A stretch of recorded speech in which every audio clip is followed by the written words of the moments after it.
मेरे देवर ने मुझसे ऐसी बात कही जिसे सुनकर मैं हैरान हो गई। यह बात तो बस पति जानता है या फिर वह लड़की, कोई तीसरा आदमी नहीं जान सकता। पर मेरा देवर कैसे जानता था? अब वह मुझे मुझे देखकर हंस भी रहा था। मेरी हालत अजीब सी होने लगी थी।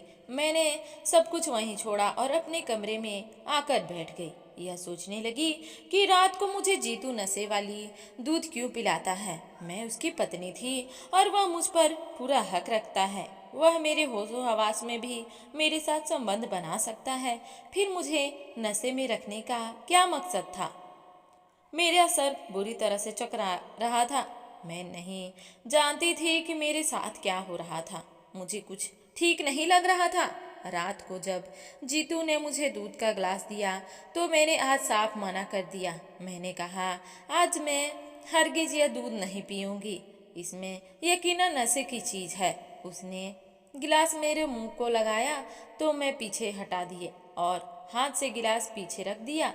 मैंने कहा, नहीं जीतू, आज मैं किसी भी कीमत पर यह दूध का गिलास नहीं पीऊंगी। मेरा यह कहना है था कि जीतू गुस्से से बिखर सा गया था। कहने लगा, क्यों नहीं पियोगी? देखो, मैं बहुत ही जुनूनी टाइप का इंसान हूँ और तुम बिना नशे में के मेरा जुनून सह नहीं सकती हो।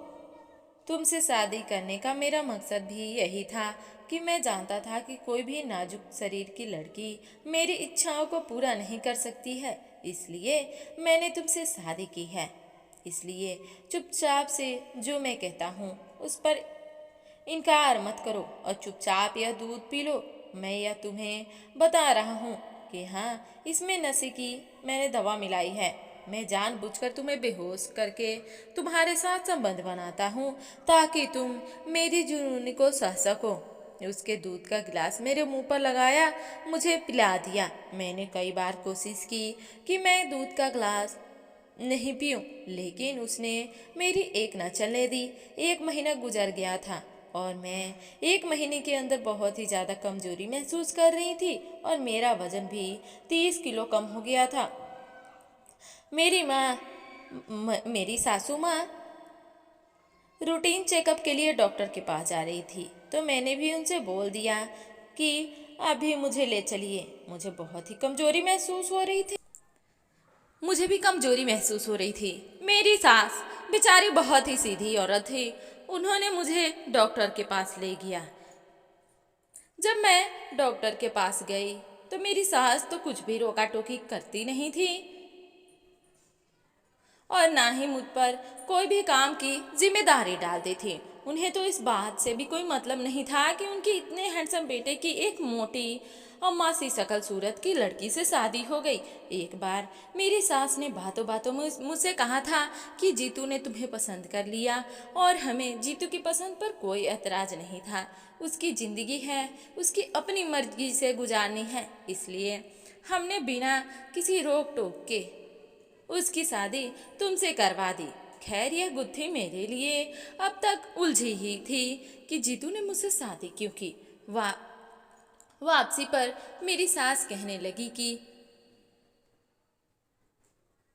मुझे शॉपिंग मॉल में कुछ शॉपिंग करनी है, लेकिन मेरी हिम्मत नहीं थी कि मैं शॉपिंग मॉल में घूमूं। मैं गाड़ी में ही बैठी रही। यूं ही समय गुजर गया, लेकिन गुजारने के लिए सामने वाले रेस्टोरेंट को देखने लगी। बहुत से लोग रेस्टोरेंट में खाना खाने जा रहे थे और कुछ वहाँ पर से निकल रहे थे कि तभी अचानक मेरी नज़र जीतू पर पड़ी और जिस लड़की को मैंने जीतू के साथ देखा उसे देखकर तो मेरे अपने होश हवास ही खो बैठी थी। यह दोनों गाड़ी से उतरे और रेस्टोरेंट के अंदर चले गए थे। दोनों अंदर चले गए और एकदम से लड़की चिपक कर जीतू के बैठ गई। जहाँ वह बैठे थे दोनों की पीठ मेरे तरफ से थी। मैं भी खामोशी से जाकर उनकी तरफ पीठ करके बैठ गई।